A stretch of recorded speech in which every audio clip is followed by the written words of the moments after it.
10 inspirational quotes for and by weird people. Unfortunately, weirdness, or uniqueness, is something that most people in the world simply don't know how to appreciate. Most people are more comfortable around conventional or normal people. After all, this seems to be the much safer choice. However, eccentricity is often synonymous with authenticity and a strong sense of self-confidence. Often, we hide the best parts of ourselves because we're afraid that others are going to reject or misunderstand us. After all, it's happened, either to us or to people that we know, and sometimes at a very young age. Part of the human condition is the desire to be liked and to conform to the box we're supposed to be in. At some point, there comes a time when we realize that we don't want people to like us for something or someone we're not. This is the point where you learn to embrace your weirdness and learn to appreciate your unique self, flaws and all.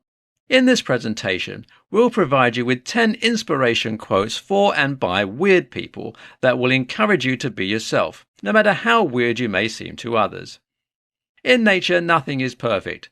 Trees can be contorted, bent in weird ways, and they're still beautiful. Alice Walker. Be weird, be random, be who you are, because you never know who would love the person you hide. Unknown. There's no such thing as a weird human being. It's just that some people require more understanding than others. Tom Robbins. I'd rather be weird and happy than normal and miserable. Suzanne Colasanti. I don't see myself as weird. I just see myself as honest. Tori Amos. I like weird people. The black sheep, the odd ducks, the rejects, the eccentrics, the loners, the lost and forgotten. More often than not, these people have the most beautiful souls. Unknown.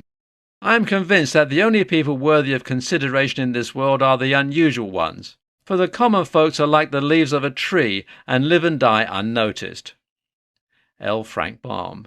I think everyone's weird. We should all celebrate our individuality and not be embarrassed or ashamed of it. Johnny Depp. All forms of madness, bizarre habits, awkwardness in society, general clumsiness are justified in the person who creates good art. Roman Payne. Blessed are the weird people, poets, misfits, writers, mystics, painters, troubadours, for they teach us to see the world through different eyes. Jacob Nordby. Conclusion. You must learn to embrace your weirdness. Sure, not everyone is going to fall in love with who you are, and that's perfectly okay. Not everyone has to like you. The only thing that matters is that you learn to like yourself and be true to yourself. Don't ever let anyone get you down. 7 tips for using social media as a weirdo. If you're running a business/brand page on social media and you're concerned about its growth, stop worrying. There are billions of people who are active on social media, which means this is the best place to increase awareness and exposure of your brand or business, as long as you're using proper social media strategies. In this tutorial, we'll explain 7 tips for using social media as a weirdo to increase awareness and exposure of your brand. Whether you're launching a new brand or running a new business on social media, the best place to get started is with SMART goals. This acronym stands for Simple, Measurable, Achievable, Realistic, Time-bound. If your goals do not fit within these parameters, you must revisit them. Choose your platform carefully. Another useful tip is to carefully choose your social media platform. Over time, there are new, better platforms being established, which can make it hard to choose. However, choosing the one with the largest population of your target demographic is a great place to start.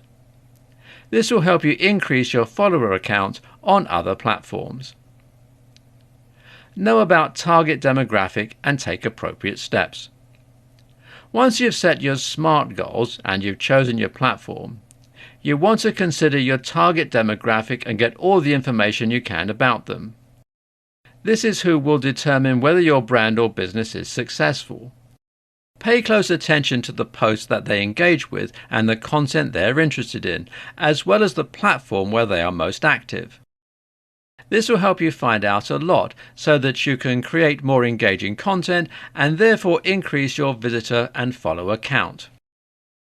Increase follower count with a winning game plan.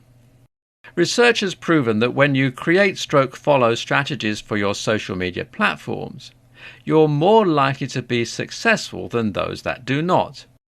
Therefore, you must take the time to learn and implement as many social media strategies as you can come up with to make your dreams come true. Here are a few things to consider.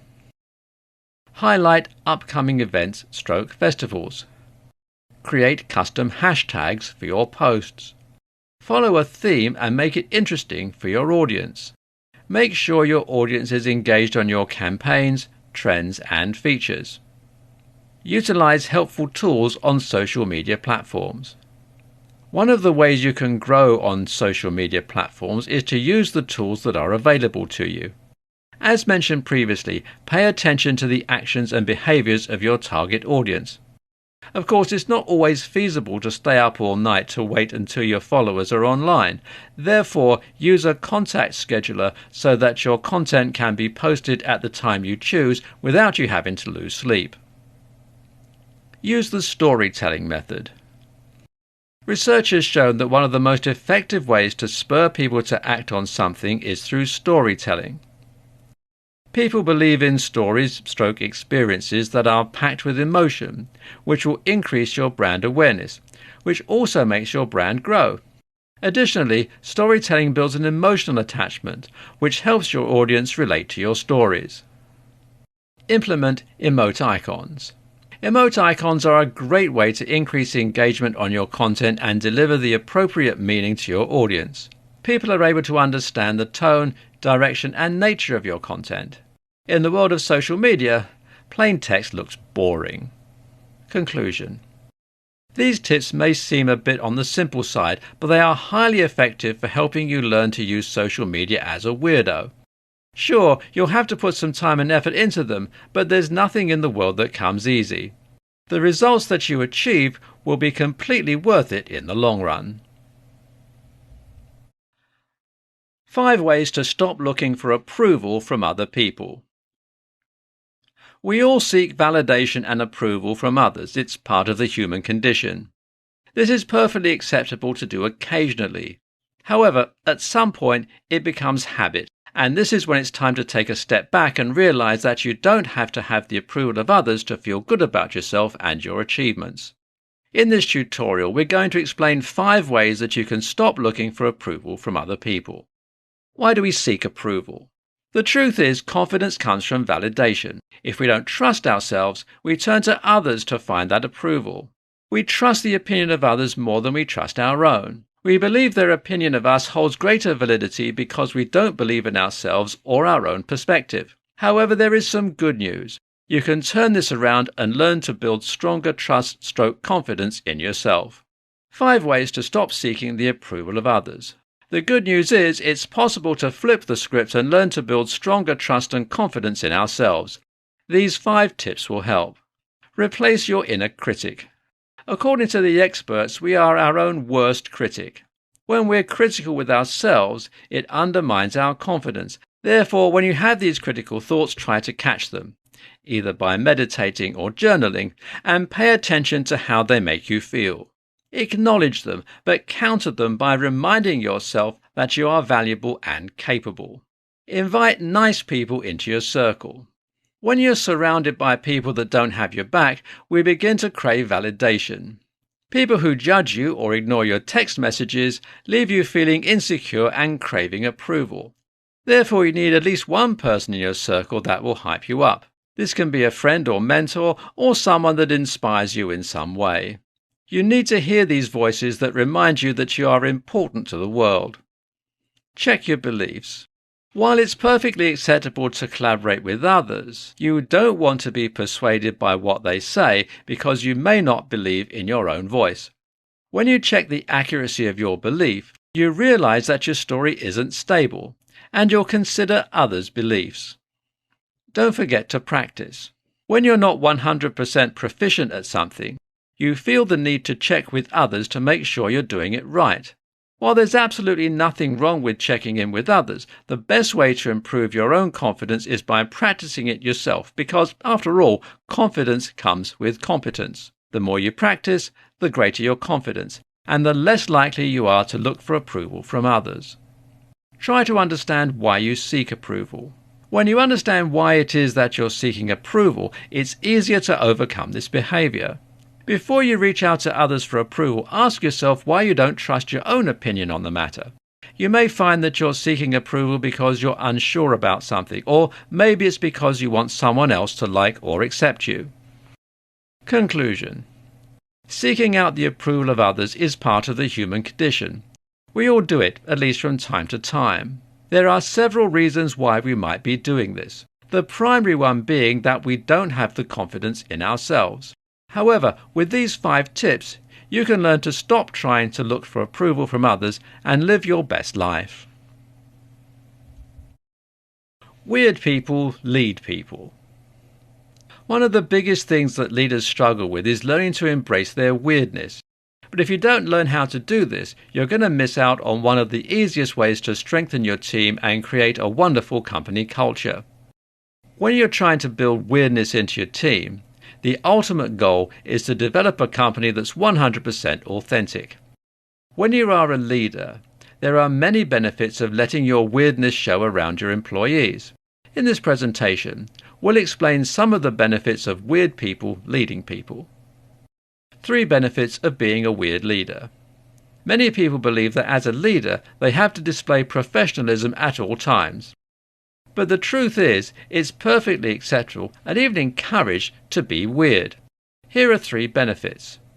You encourage employees to be themselves. When you're building your team, you may find that some of your new hires are nervous about meeting everyone. The best way to get them to open up is to share an embarrassing story about yourself during a company-wide meeting. This will make them laugh, which will help them relax and let their guard down. When they see that their leader is down to earth, they are more likely to be themselves. Unfortunately, many times leaders believe they must be stern and display themselves as the picture of perfection 24 hours a day, 7 days a week. They believe that this is the best way to get respect. However, the truth is, this is one of the worst things you can do as a leader. You must be able to be honest with your team about your weaknesses because this is the best way to improve your own credibility and get them to respect you. There's no one that wants to work for a leader that seems fake. After all, you wouldn't want your employees to be fake, would you?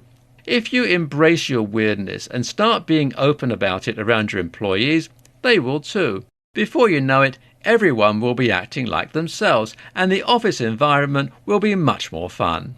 The company will become innovative. You know that it can be difficult to get all of your team members to where they can speak up when they have an idea. However, sometimes that's where the best ideas come from.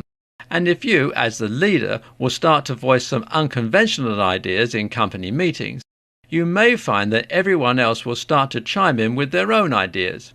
In some cases, you may find that it's fun to throw out an idea that you know the team is going to veto. This will indicate to the team that their ideas can't be that strange or bad and encourage them to speak up more often. Since you're the leader, your team members will feel good about themselves when their idea is voted in over yours. Sure, it means that you lose the spotlight for a moment, but it builds the confidence of your team members, and they'll start innovating without your encouragement. You'll make better hiring decisions. Once the team members start to let their inner weirdness show, it will begin to rub off on those that you interview. When an interviewee comes in, they'll see what it will be like to work at your company. They'll see that everyone in the office is quirky and proud to let it show. In some cases, you may have interviewees that are not looking for that type of environment. You don't want those people anyway. Start the interview by having a few fun and unique questions. Then gradually ease them into the weirdness by inviting them to a company social. At the social, be authentic and share some embarrassing stories about yourself. When this is over, you and the applicant will know whether or not they're a good fit. Conclusion. Leaders tend to struggle with letting their weirdness show, or, as some people put it, letting their freak flag fly. However, the truth is, a little weirdness or a few quirks can't be a bad thing. After all, when you show your weirdness, you'll find that employees feel free to be themselves, will learn to be more innovative, and you'll make better hiring decisions.